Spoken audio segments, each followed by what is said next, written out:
നമ്മളിപ്പോൾ ഇത് സംസാരിക്കുമ്പോൾ നമുക്ക് ഈ 100ാം വാർഷികം നമ്മളൊക്കെ വളരെ പ്രതീക്ഷയോടുകൂടി ആകാംക്ഷയോടുകൂടി കാത്തിരിക്കുകയാണ്. സമസ്തയുടെ ഒരുപക്ഷെ അത്യപൂർവ്വം ആളുകൾക്ക് മാത്രമേ നൂറ്റാണ്ടിലെ ഒരു സമ്മേളനത്തിൽ കഴിയുള്ളൂ, അല്ലെ പങ്കെടുക്കാനൊക്കെ പറ്റുള്ളൂ. നമ്മളൊക്കെ അതിന് ഭാഗ്യം പ്രതീക്ഷിക്കുന്ന ആളുകളാണ്. നമ്മൾ എത്തിച്ചേരട്ടെ, 100ാം വാർഷികത്തിൽ പങ്കെടുക്കാനും അത് വിജയിപ്പിക്കാനൊക്കെ ഉള്ള തൗഫീഖ് നമുക്ക് അല്ലാഹു നൽകട്ടെ.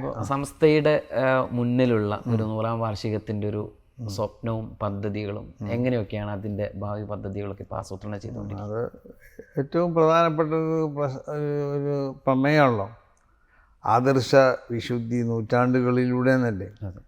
അപ്പോൾ ഈ വിശുദ്ധമാവുന്ന ഈ ആദർശമായിട്ട് ഒരു നൂറ്റാണ്ട് ഇവിടെ പ്രവർത്തിച്ചു. ഇനി തുടർന്നുള്ള നൂറ്റാണ്ടുകളിലും ഈ ആദർശ വിശുദ്ധിക്ക് വേണ്ടി പ്രവർത്തിച്ചു കൊണ്ടേയിരിക്കുന്നതാണ്. അപ്പോൾ അത് ഏറ്റവും പ്രധാനപ്പെട്ടൊരു പ്രമേയമാണ്. അപ്പോൾ അതിനെ അടിസ്ഥാനപ്പെടുത്തിക്കൊണ്ട് 100ാം വാർഷികം ഈ വരുന്ന 2026 ഫെബ്രുവരി 4 മുതൽ 8 വരെയുള്ള തീയതികളിൽ കാസർഗോഡിനടുത്ത് മുനിയിൽ പ്രത്യേകമായി തയ്യാർ ചെയ്യപ്പെട്ട മൈതാനിയിൽ അത് നടത്തപ്പെടും. അവിടെ ബഹുമാനപ്പെട്ട ഷാർജയുള്ള ഒരു ഏറ്റവും വലിയ ഒരു ബിസിനസ്സുകാരനായ ഇബ്രാഹിം ഹാജി സാഹിബ് അവർ പ്രത്യേകമായി കൊണ്ട് അവിടുത്തെ അദ്ദേഹത്തിനോട് ബന്ധപ്പെട്ട സ്ഥലങ്ങൾ നമുക്ക് അനുവദിച്ചു തരികയും അതിനുള്ള സൗകര്യങ്ങളൊക്കെ അവർ ചെയ്തുകൊണ്ടിരിക്കുകയൊക്കെ ചെയ്യണം. അപ്പോൾ ആ നിലക്ക് അല്ലാഹു സുബ്ഹാനഹു വ തആല അവരെ ബിസിനസ്സിൽ അല്ലാഹു ബർക്കത്ത് ചെയ്ത് കൊടുക്കട്ടെ. സമസ്തനെ സഹായിക്കുന്ന എല്ലാവർക്കും എല്ലാ മേഖലയിലും അല്ലാഹു ബർക്കത്ത് ചെയ്യട്ടെ.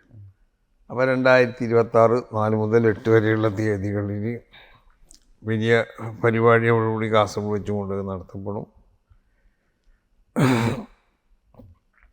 സമ്മേളനത്തിൽ പ്രധാനമായി സമ്മേളന നഗർണിക്ക് ബഹുമാനപ്പെട്ട സമസ്ത കേരള ജമീയത്തുൽ ഉലമയുടെ സ്ഥാപക നേതാവും പ്രസിഡൻ്റൊക്കെ ആയിരുന്നു വരക്കൽ സയ്യിദ് അബ്ദുറഹ്മാൻ ബാഴവി മുല്ലക്കോയ തങ്ങൾ ഖദ്ദസുല്ലാഹു സിറഹുൽ അസീസ്. വലിയ മഹാനായിരുന്നു, വലിയ പണ്ഡിതനായിരുന്നു, വലിയ സൂഫിയായിരുന്നു, അള്ളാഹുവിൻ്റെ ഔലിയാക്കന്മാരിൽപ്പെട്ട പ്രമുഖനായിരുന്നു. അവരെ ആ പുണ്യമായ നാമത്തിലാണ് സമ്മേളന നഗരി വരക്കൽ മുല്ലക്കോയ തങ്ങൾ നഗർ. പിന്നെ സമസ്ത കേരള ജമീയത്തുൽ ഉലമക്ക് അതിന് ശേഷം ഇവിടെ വലിയ ഒരുപാട് പണ്ഡിതന്മാർ അതിന് നേതൃത്വം നൽകിയിട്ടുണ്ട്. പക്ഷേ അവരിലൊക്കെ ഏറ്റവും പ്രമുഖനായിരുന്ന ദീർഘകാലം സമസ്ത കേരള ജമീയത്തുൽ ഉലമയുടെ കാര്യദർശിയായ വലിയ പ്രശ്നങ്ങളൊക്കെ അവരുടെ ആ കാലഘട്ടത്തിലാണ് സമസ്ത കേരള ജമീയത്തുൽ ഉലമ നേരിടേണ്ടി വന്നിട്ടുള്ളത്. അപ്പോൾ അതിനൊക്കെ നിലപാടുകളിൽ ഉറച്ചതുകൊണ്ട് സധൈര്യം സമസ്ത കേരള ജമീയത്തുൽ ഉലമയുടെ ആശയങ്ങളും ആദർശങ്ങളൊക്കെ ഇവിടെ വേണ്ടതുപോലെ പ്രചരിപ്പിച്ച് അതിന് നേതൃത്വം നൽകിയ വലിയ മഹാന്മാർ പലരുണ്ട്. അതിൽപ്പെട്ട പ്രമുഖനാണ് മഹാനാവുന്ന ശൈഖുനാ ശംസുൽ ഉലമ ഖുദ്ദസല്ലാഹു. അപ്പോൾ അവരെ നാമത്തിലാണ് അവിടുത്തെ പ്രവേശനത്തിൻ്റെ പ്രധാന കവാടം. അപ്പോൾ അത് രണ്ടും കൂടി കൂടുമ്പോൾ തന്നെ ആ സമ്മേളനത്തിൻ്റെ ഒരു പ്രൗഢി വളരെ വലുതായിരിക്കും. ആ പഴയ പ്രതാപവും അതിൻ്റെ ഒരു ഭംഗിയും അതിൻ്റെ ഒരു അനുഗ്രഹമൊക്കെ വളരെ വലുതായിരിക്കും. പിന്നെ നമ്മൾ വിശ്വസിക്കണം, നമ്മളെ വിശ്വാസത്തിൻ്റെ ഒരു ഭാഗമുണ്ട്. ഇത് ദീനിൻ്റെ സംഘടനയാവുമ്പോൾ ആ ദീനിൻ്റെ സംഘടനയോട് ബന്ധപ്പെട്ട ഇതുപോലുള്ള വലിയ സമ്മേളനങ്ങളും മറ്റൊക്കെ നടത്തപ്പെടുമ്പോൾ നമ്മൾ മഹാന്മാരാവുന്ന അള്ളാഹുവിൻ്റെ അമ്പിയാക്കന്മാർ, അള്ളാഹുവിൻ്റെ ഔലിയാ തുടങ്ങി വലിയ മഹാന്മാരോടൊക്കെ അവരെ മുൻനിർത്തിക്കൊണ്ട് അവരെ കൊണ്ട് തവസ്സുൽ ചെയ്ത് അല്ലാഹു സുബ്ഹാനഹു വ തആലയോട് ഇതിൻ്റെ വിജയത്തിന് വേണ്ടി ദുആ ചെയ്യും. സിയാറത്ത് ചെയ്യാൻ കഴിയണതായ മഹാന്മാരുടെ മഖ്ബറയിലൊക്കെ സിയാറത്ത് ചെയ്യും. അപ്പോൾ അതൊക്കെ കാരണം അവരെ ഒരു പ്രത്യേകമാവുന്ന ഒരു സഹായങ്ങളും അവരെ പ്രത്യേകമാവുന്ന ഒരു നോട്ടവും ഒക്കെ ഈ സമ്മേളനത്തിന് ഉണ്ടാവും എന്നുള്ള ഒരു വിശ്വാസം ഉള്ളവരാണ് നമ്മൾ. അപ്പോൾ അദൃശ്യമായ ഇപ്പോൾ ബദറിൽ പിന്നെ മലായികത്ത് സഹായിച്ചു എന്ന് പറഞ്ഞു എന്നതുപോലെ അവരെ സഹായങ്ങളൊക്കെ നമുക്കുണ്ടാവും. അത് മലായികത്തിൻ്റെ സഹായം അവിടെ ഉണ്ടാവും. ഇത് വിശ്വസിക്കുന്നവരാണ് നമ്മൾ. അപ്പോൾ അതും അതിൻ്റെ ഒരു പ്രൗഢി തന്നെയാണ്. പിന്നെ സമസ്ത കേരള ജമിയത്തുൽ ഉലമയുടെ ഒരുപാട് പോഷക സംഘടനകളുണ്ട്. 14ഓളം പോഷക സംഘടനകൾ. ഈ പോഷക സംഘടനകൾക്കൊക്കെ ഒരുപാട് പോഷക സംഘടനകളൊക്കെ ഉണ്ട്. അപ്പോൾ ഈ 14 പോഷക സംഘടനകളുടെയും വ്യത്യസ്തമാവുന്ന പല പ്രോഗ്രാമുകളും പ്രചരണത്തിൻ്റെ ഭാഗമായിട്ടും ഉണ്ടാവും. അതല്ലാതെ അവിടെ ഉണ്ടാവും അവരുടെ ചില സമ്മേളന നഗരിയിൽ അവരുടെ പല പ്രോഗ്രാമുകളും അതിനൊക്കെ അവസരങ്ങൾ ഒരുക്കി കൊടുക്കുന്നുണ്ട്. അതും അവിടെ ഉണ്ടാവും. പിന്നെ അതാണ് ഇപ്പോൾ 4 മുതൽ കുറച്ച് ദിവസങ്ങളൊക്കെ അന്നേക്ക് വർദ്ധിപ്പിക്കാനുള്ള കാരണം. പിന്നെ പ്രചരണം എന്നുള്ളത് അത് നമ്മൾ പ്രചരണത്തിന് ആഹ്വാനം ചെയ്യുന്നതിന് മുമ്പ് തന്നെ ഇപ്പോൾ നമ്മളെ പ്രവർത്തകരും നേതാക്കന്മാരൊക്കെ അതിൻ്റെ പ്രചരണം തുടങ്ങിയിട്ടുണ്ട്. അപ്പോൾ പ്രചരണത്തിൻ്റെ ഒരു കമ്മിറ്റി ഉണ്ട്.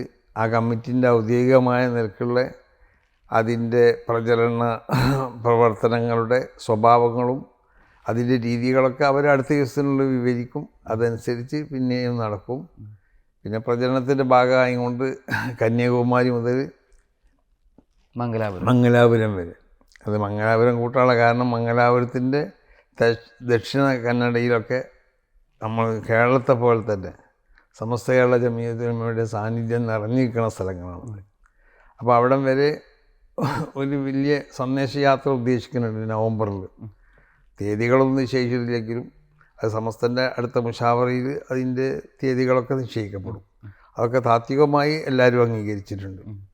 അപ്പോൾ ആ സന്ദേശയാത്രക്ക് ഓരോ ജില്ലകളിലും പിന്നെ വലിയ വലിയ സ്വീകരണങ്ങൾ ജില്ല കേന്ദ്രീകരിച്ചുകൊണ്ട് ഏർപ്പെടുത്തപ്പെടും. ജില്ലയിൽ ജില്ലാ നേതാക്കന്മാരുടെ നേതൃത്വത്തിലായിക്കൊണ്ട് മറ്റ് പോഷക സംഘടനകളുടെയും നേതാക്കന്മാരുടെ നേതൃത്വത്തിലായിക്കൊണ്ട് പ്രചരണങ്ങളൊക്കെ അങ്ങനെ നടത്തപ്പെടും. നമ്മുടെ ഇപ്പോൾ അവിടെ പിന്നെ നമ്മളെ ഈ പ്രചരണം തന്നെ നമ്മളിതൊരു ഒരു സമസ്ത കേരള ജമിയത്തുൽ ഉലമ കേരള ജമിയത്തുൽ ഉലമ എന്ന് പറഞ്ഞാലും അത് കേരള ഇതര സ്റ്റേറ്റുകളിലും ഇന്ത്യൻ്റെ പുറത്തുള്ള രാജ്യങ്ങളിലൊക്കെ ഇപ്പോൾ നമ്മളെ മലയാളികളുടെ എല്ലാ സ്ഥലങ്ങളിലും പ്രവർത്തനം സജീവമായി നടക്കുന്നുണ്ട്. ഇപ്പോൾ ലണ്ടനിൽ ഇതിൻ്റെ പ്രവർത്തനമുണ്ട്.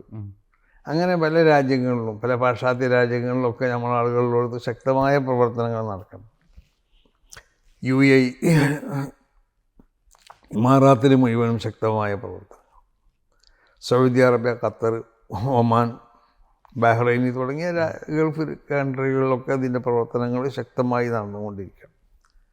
അപ്പോൾ അത് മനസ്സിലാക്കിക്കൊണ്ട് നമ്മൾ ഒരു ദേശീയമായ ഒരു പ്രചരണ ഉദ്ഘാടനം ദേശീയ അടിസ്ഥാനത്തിൽ ഡൽഹിയിൽ വെച്ച് നടത്തണമെന്നും അന്തർദേശീയമായിട്ട് UAE വെച്ചിട്ട് ഒരു പിന്നെ പ്രചരണ ഉദ്ഘാടനം ആ സമ്മേളനത്തിൻ്റെ പ്രചരണ ഉദ്ഘാടനം അന്താരാഷ്ട്ര സ്വഭാവത്തിൽ ഡൽഹി പിന്നെ UAE വെച്ച് നടത്തുക.